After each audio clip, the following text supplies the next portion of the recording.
ፊልሙም የሚጀምረው በጎተም ከተማ ሲሆን አርተር በተባለ ገጸ ባህሪ ላይ ያተኩራል። አርተር ለስራው እየተዘጋጀ ነው። ኮሜዲያንም ስለነበረ ሜካፕ እያደረገ ነው።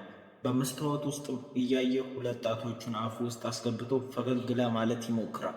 ነገር ግን አርተር በህይወቱ ደስተኛ ስለሆነ እንባ ከአይኑ ወረደ።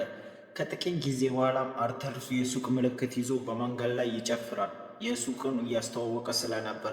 ነገር ግን አንዳንድ ልጆች መጥተው ምልክቱን ከሱ ላይ ይሰርቁታል። አርተርም ከደሞዙ ላይ ስለሚቆረጥ ልጆቹን ይከተላቸዋል። ከዛም ልጆቹ በዙሪያ ተሰብስበው መምታቱን ጀመሩ። መደብደባቸውንም ከጨረሱ በኋላ ትተውት ሄዱ። አርተርም በዚህ ህመምና ብስጭት ውስጥ ገባ። ጉልበተኝነትም እየተፈጸመበት ነው። በሚቀጥለው ትዕይንት ደግሞ አርተር ከአእምሮ ህመም ባለሙያ ቢሮ ውስጥ እናየዋለን። እናም አርተር የአእምሮ ችግር እንዳለበት እናውቃለን። ሲበዛ ይስቃል። ዶክተሯም ሳቅ ብላው 7 መድኃኒቶች ታዝለታለች። አርተርም ህይወቱ ከክፉ ወደ መጥፎነት እየሄደ እንደሆነ ይነግራታል። ስለዚህም ዶክተሯ ስለ እሱ ትጠይቀዋለች። የጠየቀችውን ማስታወሻ ደብተር ሰጠ። የቀኔውን ዝርዝሮችና በሙሉ ውስጡ እጽፋለሁ፣ ቀልዶችና አንዳንድ ነገሮችም እጽፋለሁ ይላታል። ኮሜዲያም ሁኔታውን መቀጠል እንደሚፈልግ ይነግራታል። ዶክተሯም ማስታወሻውን ስታነብለት ተስፋ የሚያስቆርጡ ነገሮች እንደጻፈ ታገኛለች። አርተርም ስሞት ከህይወቴ የበለጠ ትርጉም ያለው ሞት ብሞት እመኛለሁ ይላታል። በህይወቴ ውስጥ የምታወራው ሰው አለ ጠይቀዋለች። አርተርም በፍጹም ማንም እንደሌለውና ሆስፒታል ውስጥ ቁልፍ ሲገባ ጥሩ ስሜት እንደሚሰማው ይነግራታል። አርተርም ከእሷ ጋር ሄዶ ወደ አውቶቡስ ሄዶ ወደ ቤቱ ሲሄድ ሳለ አንድ ሕፃን ልጅ አይቶ በፊቱ የተለያዩ ሪያክሽን እያደረገ ሊያስቀው ይሞክራል። ግን የልጁ እናት አይታ ልጇን ማስቸገር እንዲያቆም ትነግሯለች። አርተርም ሊያስረዳት ይሞክራል። እያስቸገረው እንዳልሆነና ኮሜዲያን እንደሆነ ይነግራታል። ግን እሷ ልትሰማው አልፈለገችም። ከዛም አርተር ድንገተኛ ኃይለኛ ሳቅ ይፈጠራል። አርተርም ካርዱን አውጥቶ ይሰጣታል። የሳቅ በሽታ እንዳለበትም ይነግራታል። ከዚያም አውቶቡሱ ወደሚኖርበት የደሃ ሰፈር ይመልሳል። አርተርም ልክ እንደመጣ የመልእክት ሳጥኑን ከፍቶ ምንም ደብዳቤ እንዳልደረሰው ካወቀ በኋላ ወደ ቤቱ ገባ። ከእናቱ ጋር ነው የሚኖረው፣ ፔኒ ከምትባል ሴት ጋር። እሷም ደብዳቤ እየጠበቀች ነበረ፣ ቶማስ ከሚባል ሰውዬ። አርተርም እንድትረሳው ይነግራታል። ቀደም ሲል ለሱ ስራ ስለነበረ የገንዘብ ሁኔታቸው አስቸጋሪ ስለነበረ ማንኛውም ገንዘብ ድጋፍ እየጠየቀችው ነበረ። አርተርም ቶማስን እንድትረሳው ደግሞ ይነግራታል። ይሄ ሰው ሁል ጊዜ ስራ የበዛበት እንደሆነና መልስ መቼም እንደማይሰጣት ይነግራታል። ነገር ግን ፔኒ ቶማስን አንድ ቀን መልስ እንደሚሰጣት ተስፋ ስለነበራት ሁሌም ቢሆን ደብዳቤ ትጽፍለት ነበር። ቴሌቪዥን ላይም ፍራንክለር የተባለ ኮሜዲያን ይቀርብ። አርተርም ራሱን መሳል ጀመረ። ከቲያትሮቹ መሃል አንዱ እንደመጣ ፍራንክለንም አስነስቶት ራሱ እንዲያስተዋውቀው ይጠይቀዋል። አርተርም እናቱ ጋር እንደሚኖርና ሁሌም ቢሆን እንደሚከባከባት ይነግራቸዋል። በህይወቱ ደስተኛ እንዲሆን ያስተዋወቀ ስለነበር ፍራንክልም በንግግሩ ስለተመቸው መድረክ ላይ እንዲወጣ ይጋብዛል። ፍራንክሊም አንተ ጥሩ ልጅ ነህ፣ በጣም ወድጄሃለሁ። እኔ ልጄ እንድትሆን ስትል ክብሬንና ሙሉ የዝና ስሜቴን ለመተው ፈቃደኛ ነኝ አለው። አርተርም በዚህ ስለተደሰተ እቅፍ አደረገው። ግን ወደ እውነተኛው ዓለም ስንመለስ ይሄ ሁላ የአርተር ህልም ነው። ከዛም ፈገግ አለ። በሚቀጥለው ማግስትም አርተር ስራ ላይ ነው። ሰውነቱ ሙሉ በቁስሎችም እንደተሞላ እናየዋለን። የስራ ባልደረባው ራይንደር ወደሱ መጥቶ አንዳንድ ልጆች መጥተው ጥቃት እንደሰነዘሩበትና እንደደበደቡት እንደሰማ ይነግረዋል። ይህ ሽጉጥ ከአንተ ጋር እንዲሆን ይነግረዋል። ከአሁን በኋላ አንድ ሰው ካስቸገረ እንድገለው እንደምትችል ይነግረዋል። ከዚያም ጋሪ የሚባል ሌላ የስራ ባልደረባው መጥቶ ለአርተር አለቃው እንደሚፈልገው ይነግረዋል። ስራ አስኪያጁ ጋርም ሲሄድ ለአንተ ሌላ ቅሬታ ደርሶኛል፣ በድንገት ከስራህ እንደጠፋህ እና የነበረውን ምልክት እስካሁን እንዳልመለሰ ይነግረዋል። አርተርም አንዳንድ ልጆች እንዳጠቁትና እንደደበደቡትና ምልክቱንም እንደሰበሩት ይነግረዋል። ነገር ግን አስተዳደሩ አርተርን አላመነው፣ እየዋሸ እንደሆነ አሰበ። እናም ይነግረዋል ምልክቱን ካልመለሰ ከደሞዙ ላይ እንደሚቆረጥ ይነግረዋል። በዛ ላይ አንተ በጣም እንግዳ ሰው ነህ እና ብዙ ባልደረቦች ራሱ ከአንተ ጋር መስራት አይመቸኝም እያሉ ይነግሩኛል። አርተርም ወደ ውጭ ወጥቶ ቆሻሻ ሲጥል በጣም ተናዶ የቆሻሻ ገንዳውን ይመታው ጀመረ። ወደ ቤቱም ሲመለስ የፖስታ ሳጥኑን ይከፍቷል። ነገር ግን ደብዳቤውን አላገኘው። ወደ ሊፍቱም ገባ። አንዲት ሴትም ከሴት ልጇ ጋር ገቡ፣ ሶፊያ የምትባል። ይቺን ሴትም እየተመለከታት ነው። እሷም አርተርን እርስ በእርሳቸው እየተያዩ ነበረ። አርተርም ሊወዳት ጀመረ። ከዚያ ሁለቱም አንድ ላይ በአፓርትመንት ይሄዳሉ። አርተም እናቱን እያጠባት ነበረ። ቶማስም በጣም ጥሩ ሰው እንደሆነና እኛ እንደዚህ ባለ ድህነት ውስጥ እንደምንኖር ቢያውቅ ኖሮ እንደሚረዳን ትነግረዋለች። አርሰርም ስለ ገንዘብ እንዳትጨነቅ ይነግራታል። ምክንያቱም የኮሜዲ ትርኢቶቹን ስለሚያቀርብ እና ጥሩ ገንዘብ እንደሚያመጣ። እናቱም ይህንን ለማቅረብ መጀመሪያ እኮ ኮሜዲ መሆን አለብህ ትለዋለች። አርተርም እነዚህን ቲያትሮች ለማቅረብ ኮሜዲና ትርኢቶችን በቴሌቪዥን ማየት ጀመረ። ሽጉጡንም አንስቶ እየደነሰ ለመለማመድ ይሞክራል። ከዛ ድንገት ሽጉጡን ይተኩሳል። እናትየውም የተተኮሰው ድምፅ ምን እንደሆነ ስጠይቀው አርተር ከቴሌቪዥኑ እየወጣ እንደሆነ ይነግራታል። ሶፊያንም በቀጣይ ቀን በየቦታው ይከተላታል። በትምህርት ቤቷ በሜትሮ ባቢሩላ ከኋላ ይጓዛል። በመንገድ ላይም ደግሞ ይከተላታል። ከዚያም የኮሚክ ትርኢቶችንም መከታተል ሄደ። ማስታወሻም ይወስድ ነበር። ከዚያም አርሰር ተገረመ፣ ምክንያቱም ሶፊያ በሩን ስላንኳኳች። ዛሬም ሲከተላት እንደነበረ ትጠይቀዋለች ለምን እንደሚከተላት። እሱም አሁን እየተከተልኩሽ ነበር ብሎ ቀልድ ነገራት። እሷም በቀልዶቹ ሰጠች። እሱ በኮሚክ ትርኢቱ ላይ እንድትመጣ ቦታ እንደሚይዝላት ይነግራታል። ትስማማለች። በማግስት ቀንም አርተር ለሆስፒታል ይሄዳል ለልጆች ዝግጅት ለማዘጋጀት። እንደ ጆከርም ሆኖ ሊያሰቃቸው ይሞክራል። ግን ድንገት እያሰቃቸው እያለ ሽጉጡ ይወድቅበታል። አርተርም ቶሎ ብሎ ሽጉጡን አነሳ። ለልጆቹ ለማንም እንዳይናገሩ ይነግራቸዋል። ግን አለቃው ይደውልለታል። ሽጉጡን ይዞ እንደሄደ አወቀ። አርተርም ሊያረጋጋው ይሞክራል። አለቃውን በጣም እየተቆጣው ነው። አርተርም ሽጉጡ የውሸት እንደሆነ ይነግሯል። አለቃው ግን አላመነም። ራይንደርም ከዚህ በፊት ሽጉጥ መግዛት እንደምትፈልግ ነግሮኛል፣ ስለዚህ ማለት ነው ከስራ ተባረሃል አለው። አርተርም ተበሳጨ። የስልክ ክፍሉንም በጭንቅላቱ ሰበረው። ወደ ቤቱም ለመመለስ የምድር ውስጥ ባቡር ሊጠቀም ሄደ። በዚያው ጋርም ውስጥ 3 ወጣቶች ወንዶች አንዲት ልጅ ያስቸገሯት ያለ። አርተርም ጥቃት ሲደርስበት ስላስታወሰ ሳቁ መጣበት። 3ቱም ወጣቶች እሷን ትተዋት ወደ እሱ ይሄዳሉ። ምን እንደሚያስቁም ይጠይቁታል። ዊጉንም አውልቀውበት ምን እንዳሳቀው ይጠይቁታል እያሾፉበት። አርተርም ካርዱን አውጥቶ ሊያሳያቸው ሲል ራሱን ይከላከል መስለው ይዘውት ይመቱታል። ይጠፈጥፉትን ጀመር። አርተር ግን በአሁኑ ጸጥ አላለ። መሳሪያውን አውጥቶ ይደፋቸዋል። ራሱን ይከላከል። ሁለቱም ገደላቸው።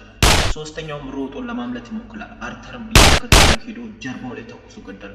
ከትንሽ ደቂቃ በኋላ እንዳደረገ ሲያውቅ እየሮጠ ይሄዳል። ወጥቶም እየሄደ ወደ ጎዳና ሮጦ ወደ ቅርብ ወደሆነ መታጠቢያ ቤት ገባ። ራሱንም ያረጋጋል። ከጥቂት ጊዜ በኋላ ውጥረቱን ቀንሶ ከዚያ ራሱን ለማረጋጋት ይጨፍራል። ወደ ህንፃውም ይገባል። ሄደ። የሶፊያን በር አንኳኳ። እነሱም ተሳሳሙ። አንዳቸውም በሩን ቆልፎ ሌሊቱን አብረው ያሳልፋሉ። በማግስትም እቃዎቹን አርተር ለመሰብሰብ የስራው ቦታ ይሄዳሉ። የስራ ባልደረቦቹም ዜና ላይ ያያሉ። ትላንትና አንድ ጆከር ባቡር ጣቢያ ውስጥ 3 ሰዎች እንደገደለ፣ ስራውንም ስላጣ ያጽናኑታል። በሆስፒታል ውስጥም ስለያዘው ሽጉጥ ይጠይቁታል። አርሰርም ሽጉጡ የራይንደር እንደሆነ ይነግራቸዋል። ራይንደርም ተናዶ ሽጉጡ የእሱ እንዳልሆነ ይነግራቸዋል። አርተር ግን ብዙም ትኩረት አልሰጣቸውም። ትቷቸው ይሄዳል። ከመሄዱም በፊት ግንብ ላይ ያለውን ሰዓት ይሰብረዋል። ሲሄድም ጽሑፍ ያለ መቼም ሳቁ የሚለውን ሰርዞት መቼም እንዳስቁ ወደሚለው ቀየረው።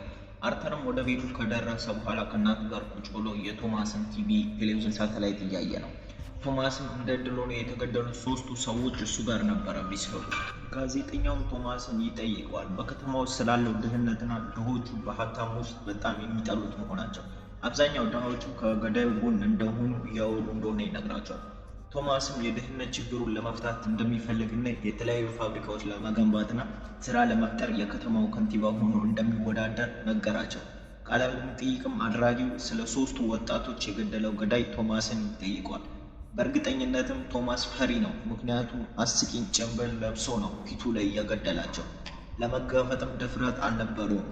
እንደዚህ አይነት ሰዎች የበለጠ ሀብታም የሆኑ ሰዎችና ስራ ያላቸውን ሰዎች የሚጠሉና ጨካኝ ሰው ናቸው። በህይወታቸው ውስጥ ምንም የሚያደርጉት ውድቀት የሆኑ ሰዎች እንደሆኑ ይናገራል። አርተርም ይህንን ሲሰማ መሳቅ ይጀምራል። ራሱን መቆጣጠር አቃተው። ከዚያም የአእምሮ ህመም ባለሙያን ለማግኘት ሄዳል። አርተርም እንዲህ ይላታል፣ ሰዎች እንደሚያዩኝና እንደማለኖሬን እስከማየት ደረጃ ደረሱ። እኔም በእርግጠኝነት እንደምኖር መጠራጠር እየጀመርኩ ነው። ዶክተሯም አቋርጠው መጥፎ ዜና አለኝ አርሰር። አርተርም ያቋርጣታል። ንግግሩ ላይም እያተኮረች እንዳልሆነ ይነግራታል። ከዚህ በፊትም በህይወቷ አንድ ቀንም አትኩራ አዳምጣው እንደማታውቅ ይነግራታል። መረጃውም ከሳምንት ሳምንት ተመሳሳይ ጥያቄ ትጠይቅኛለች፣ ግን እኔ የተለያዩ አጋጣሚ ነው የምነግርሽ። ሰዎችም እያዩኝ እንዳልሆነ ነግሬሻለሁ፣ ግን በአሁኑ ሁሉም ሰው የሚያተኩሩና የሚያየው ነገር አረው። እኔም እርግጠኛ ሆንኩ እንዳለው። ዶክተሯም ትነግረዋለች መጥፎ ዜናውን። መንግስት ለቢሮ በጀቱን እንዳቆመ እኔም ቢሮዬን መዝጋት እንዳለብኝ ትነግረዋለች። ይህም የመጨረሻ ግንኙነታቸው እንደሆነ ትነግረዋለች። አርተርም ይናደዳል። አሁን ከማን ጋር እንደሚያወራ ከዚያም አርተር በኮሜዲ ትያትር ላይ ለመታየት ቀረበ እና ያደረገው የመጀመሪያ ነገር አርተር ወደ ማይክሮፎን ወጣ። የሳቅ ድምፅም ሰማ እና ራሱን ማቆም ባለመቻሉ በድንጋጤ የሂስትሪ ሳቅ ጀመረው። አንድ አረፍተ ነገር በተናገረ ቁጥር ይስቃል እና በመጨረሻም ሳቁ ሲበርድልን ለህዝቡ ቀልዶቹና አስቂ ታሪኮቹን ይነግራቸዋል። አርተርም ሶፊያን ከተመልካቾቹ መካከል አይቶ ትንሽ አነበበ። ከማስታወሻውን ደብተር የተወሰነ ቀልድ ነገረ፣ ግን ትርኢቱ አሰልቺ ነው፣ ማንም አይስቅለትም። ትርኢቱን ካለቀ በኋላ ከሶፊያ ጋር በእግር ለመጓዝ ሄዱ። አርተርም ጋዜጠኞቹን ይመለከታል። ሶፊያም ሶስቱን ወጣቶች ስለገደለው ጆከር እያወራች ጀግና እንደሆነ ትነግሯለች። አርተርም እሱን እያበረታታች በመሆኑ ደስተኛ ነው። በመኪና በፊት ለፊቱ ጆከር ማክስ ያደረገ ሰው ያያል። በዛም ይደሰታል፣ ምክንያቱም እሱን የሚደግፉ ሰዎች እንዳሉ ስላወቀ። ሶፊያም ምርጥ ምሽት እንደነበረ ትነግረዋለች። እራትም አንድ ላይ ከበሉ በኋላ አርተር ወደ ቤቱ ሄዳል። እናቱም ቴሌቪዥን ስር ተኝታ ነበር። አርተርም አስነስቷት አንድ ላይ ይደንሳሉ። ሲደንሱ እናቱ ለቶማስ ዌል ደብዳቤ እንደጻፈችለት ትነግረዋለች። አርተርም ለመጀመሪያ ጊዜ ደብዳቤውን ሄዶ ይከፍተዋል። ሊያነቡም ወሰነ። አርተርም ህገ ወጥ የሆነ ልጅና የማይፈለግ ልጅ እንደነበረ አወቀ። በዚህም በፔኒ ምክንያት በጣም ይናደድባል፣ ምክንያቱም የሙሽማ ልጅ እንደሆነ ስላወቀ።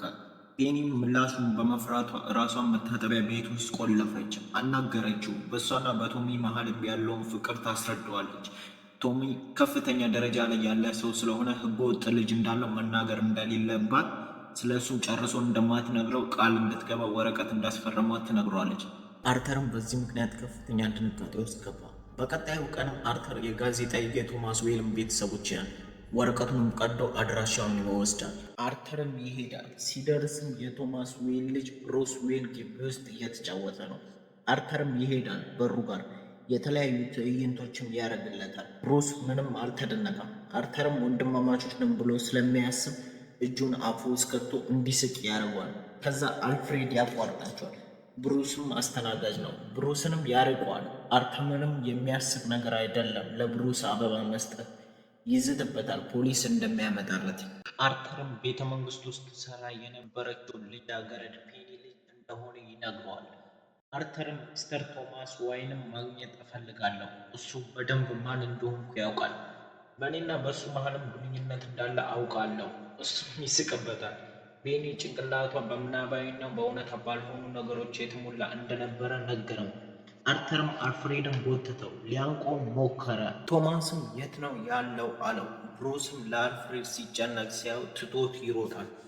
አርተርም ወደ ቤቱ ሲመለስ እናቱን የሚወስዳት አምቡላንስ አገኘ። አርተርም ተጨነቀ። እሱም ከእሷ ጋር ወደ አምቡላንስ ውስጥ ይገባል። ከጥቂት ሰዓታት በኋላ አርተር ከሆስፒታል ውጭ ሆኖ ሲጋራ እያጨሰ ሳለ በድንገት ሁለት መርማሪዎች ይወጡበታል። አርተርንም ልናናግረህ ወደ ቤት መጥተን ነበረ፣ አንተ ግን አልነበርክም። ከእናት ጋርም እየተነጋገረን ጥቂት ጥያቄዎች ጠየቅናል። እሷ ግን በድንጋጤ ውስጥ ስለነበረች ወደቀች። በእናት ላይም ስለደረሰው ነገር ይቅርታ ይጠይቁታል። በሜትሮ ባቡር ላይም ስለተፈጸመው ግድያ ልንጠይቅ እንፈልጋለን እና ስራ ቦታም ሄደን ነበረ። ስራ አስኪያጅም ስላንተ ጠየቅ ነው። እሱም ህፃናት ሆስፒታል ውስጥ ሽጉጥ ስለያዝ ከስራ እንዳባረረህ ነገረን። እንዲሁም በበሽታ እንደምትሰቃይም ነገረን። አርተርም ተቆጥቶ ሽጉጡ የውሸት እንደሆነና በደንብ ስለማያስቅ እንደተባረረ ይነግራቸዋል። ከዛም ትቷቸው ወደ ውስጥ ሆስፒታልም ሶፊያ የአርተርን እናት ለማየት እዛው ነበረች። ሶፊያም ከሄደች በኋላ የፍራንክሊን ፕሮግራም በቴሌቪዥን ይጀምራል። የሚገርመው ፍራንክሊን ከአርተር ኮንሰርት ላይ ትንሽ ቆንጆውን ይወስዳል። አርተርም በመጀመሪያ ይደነግጣል። ፍራንክሊን ቻናል ላይ ሲቀርብ አርተርም ያስደስተዋል። ፍራንክሊን የተመቸው መስሎ፣ ግን ፍራንክሊን ሊያሾፍበታል። እንዲህም ሲስቅ እኛን የሚያስቅ ይመስለዋል። ቀልደኞቹ ራሱ ይደብራሉ ይላል። አርተርም ይደነግጣል። ትልቅ ድብር ውስጥም ገባ። ምክንያቱም ትልቅ አርአያውን ብሎ የሚያስበው ሰውዬ እንደ ኮሜዲም እንደ አስቂም ሰው ስላላየው። ወደ ቤቱም ሲመለስ ቲቪ ላይ ያያል የጆከር ማክስ የለበሱ ሰዎች ሰልፍ ሲወጡ። ምክንያቱም ቶማስ ቀልደኛና ጆከር ስላላቸው ዳሆችን። አርተርም እነዚህም ተቃውሞዎች መሳተፍ ወሰነ። ፖሊሶቹም በአንዳንድ አስቂኝ ሰዎች ትኩረታቸው በመከፈላቸው ቶማስ ዋይን ወደሚገኝበት ህንፃ ገባ። በወቅቱም ይመለከተዋል ሲኒማ ቤት ውስጥ። አርተርም አንዱ የሲኒማ ሰራተኛ ልብስ ሰርቆ ወደ ቲያትር ቤት ይገባል። ፊልሙንም እያየ ቶማስን ይመለከተዋል። ቶማስም ሲሄድ ተነስቶ ወደ መታጠቢያ ቤት ገባ። አርተርም ተከትሎ ገባ። አርተርም ራሱን አስተዋወቀው። እኔ ልጅ ነኝ ከፔኒ አለው። ቶማስም አርተር ወደ እሱ ለምን እንደመጣ ተረድቶ ፔኒ እብድ እንደነበረችና እኔ አልነኳትም ወይም ከእሷ ጋር ግንኙነት አልነበረንም፣ ልጄንም ከዚህ በፊት እንደወሰደችው ይነግሯል። አንተ ራሱ ልጇ አይደለህ አለው። እብድ እንደሆነችና ልጅ እያለችም የአርካም ሆስፒታል ታስራ እንደነበረ ይነግሯል። አርተርም ይህንን አላመነም፣ ይበሳጫል። ሲቆጣም በሽታው ይነሳበታል። ኃይለኛ ሳቅም ይጀምሯል። ቶማስም ሲስቅ ተናዶ በቦክስ አፍንጫው ላይ ይለዋል። አርተርም ወደ ቤቱ ይመለሳል። ሲመለስም የፖሊስ ጥራውን ችላ ብሎ ወደ ማቀዝቀዣው ገብቶ እዛው ተኛ። በማግስቱም አርተር ከፍራንክሊን በስልክ ጥሪ ከሱ ጋር እንዲታይ ዝግጅቱ ላይ ያቀርብለታል። አርተርም ተገረመ፣ ተስማማ። ከዚያም በኋላ አርተር ሄደ ወደ አርካም ሆስፒታል። ሄዶም የእናቱን ፋይል ጠየቀ። ሰራተኛውም እናትህ የአእምሮ ህመማም ስለነበረች ልጇ ብትሆን ራሱ ልሰጥ አልችልም ሲለው አርተር ጎትቶ ይሰርቅበትና ይሮጣል። ከዛም ይቆማል ፋይሉን ሊያነባው። አርተርም እውነትም ከማደጎ የተወሰደ እንደሆነ ያውቃል።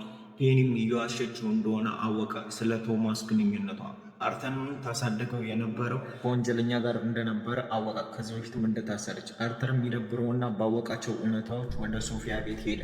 ይገባል። ሲገባም ሶፊያ ስታየው ደነገጠች፣ ትፈራዋለች፣ እንዲወጣም ትነግሯለች። አርተርም በመጀመሪያ አልገባውም ለምን እንደፈራቸው። አንድ ላይም ያሳለፉትን ጊዜ ያስታውሳል። ለካ አርተር በጭንቅላቱ የሳላት ነበረ። ሶፊያ ግን እሷ አልነበረችም በህይወቱ። ሁሉንም ነገር በጭንቅላቱ ነበረ። ወደ ቤቱም ይሄዳል። በጣምም ተናዷል። እየጮኸ ሳለ የሂስትሪ ሳቁ ይነሳበታል። በቀጣይ ቀንም ፔኒ ጋር ይሄዳል። ሆስፒታልም የኔ ህይወት ኮሜዲ ቲያትር ነው ይላታል። ትራሱንም ፊቷ ላይ አርጎ አንቆ ገደላት። አርተርም ወደ ቤቱ ይሄዳል። ይዘጋጃል ለአርተር ቲቪ ቻናል ለመቅረብ። የሚያወራውን ይለማመዳል። የፀጉሩ ከለርንም ወደ አረንጓዴ ከለር ይቀይረዋል። የጆከር ሜካፕንም ይቀባል። እዚያም ቆሞ ሳለ የበሩ ደውል ድንገት ጮኸ። በፍጥነትም አንድ መቀስ ከኪሱ ውስጥ ደበቀ። በሩንም ለመክፈት ሲሄድ የአርተር የቀድሞ የስራ ባልደረቦች ነበሩ። ራይንደርና ጋሪ እያንኳኩም ነበር። አርተርም ከገቡ በኋላ በሩን ቆለፈው። የፔኒ እና የራይንደር ሞትን ስለሰሙ ሊያዝናኑት እንደመጡ ይነግሩታል። ግን ሰዎች ስላልነበሩ ተጨነቁ። ፖሊሶቹም ሁሉ ጆከር ማክስ የሚለብሱ ሰዎችን መመርመራቸውና ስለ ሜትሩም ግድያ ጥያቄ እንደጠየቁት ይነግሯል። አርተርም መቀሱን አውጥቶ አንገቱ ላይ ወጋው። ራይንደርንም መቀጥቀጥ ቀጠለ። ከዛም እጁ ላይ ገደለው። አርተርም የገደለው ሁሌ ይጨቁነው ስለነበረና ሽጉጡንም እሱ ስለሆነ ያሰጣል። ጋሪም በጣም ፈርቷል። ከአርተር መሄድም ፈልጓል። አርተርም ሂድ እኔ አልጎዳህም። ጋሪም ወደ በሩ ይሮጣል፣ ግን ቁልፉ ላይ አልደረሰም። አርተርም እንዲከፍትለት ጠየቀው። አርተርም ይከፍትለታል። አንተ ብቻ ነህ ጥሩ የምታደርገኝ የነበረው፣ ለዛ አልጎዳህም። አርተርም ሜካፑን ጨርሶ በሊፍት ይወርዳል። ደረጃውንም እየወረደ ይደንሳል። ሁለቱም መርማሪም አይተውት እንዲቆም ይነግሩታል። አርተርም ግን ይሮጣል። እነሱም ከኋላው ይሮጣሉ። ግን አርተርን ታክሲ ይገጫል። ግን ምንም አልሆነም። ሮጦም ሜትሮ ይገባል። እዛም የነበሩት ሁሉም ጆከር ማክስን ነበር ያደረጉት። መርማሪዎቹም ገብተው ሁሉንም ማክሱን እንዲያወጡ ይነግሯቸዋል። አርተርም ከአንድ ሰው ጭንብል ሰርቆ ይለብሷል። መርማሪዎቹ ግን ከሩቅ አይተው ሽጉጡን አነሱበት። ተሳፋሪዎቹም መንገድ ከፈቱለት። ነገር ግን አንዱ ተሳፋሪ መርማሪዎች ሽጉጥ ያዘው፣ በድንገትም ገደለው። ከዛ ሰዎቹም በመርማሪዎቹ ዙሪያ ተሰብስበው ይደበድቧቸዋል። አርተርም እድሉን ተጠቅሞ ከመሬት ውስጥ ባቡር ወጣ። ሰዎቹ መርማሪዎቹን ሲያጠቋቸው አይቶ ይስቃል። ከዚያም ይሄዳል። በኋላም በዛው ምሽት በፍራንክሊን ቲያትር ላይ መታየቱን ወደ ስቱዲዮም ገባ። መድረኩን በስተጀርባ እየጠበቀው ሳለ ፍራንክሊን ሊቀበለው መጣ። እንዲህም አለ፣ ጠንካራ ክፍል መፍጠር እንፈልጋለን። አርተርም እንደ ጆከር እንዲያስተዋውቀው ጠየቀው። ፍራንክሊን ተስማማ። የአርተር ክፍልም ከመጀመሩ በፊት ፍራንክሊን ያስተዋውቅ ነበረ። አርተር ላይ ሰው በጣም እንግዳ እንደሆነና ዶክተርን ማየት እንደሚያስፈልገው ይናገራል። ፍራንክሊን ደግሞ ከአርተር ትዕይንት ላይ ተመሳሳይ ትዕይንት እያጫወተ እሱ ላይ ይስቃል።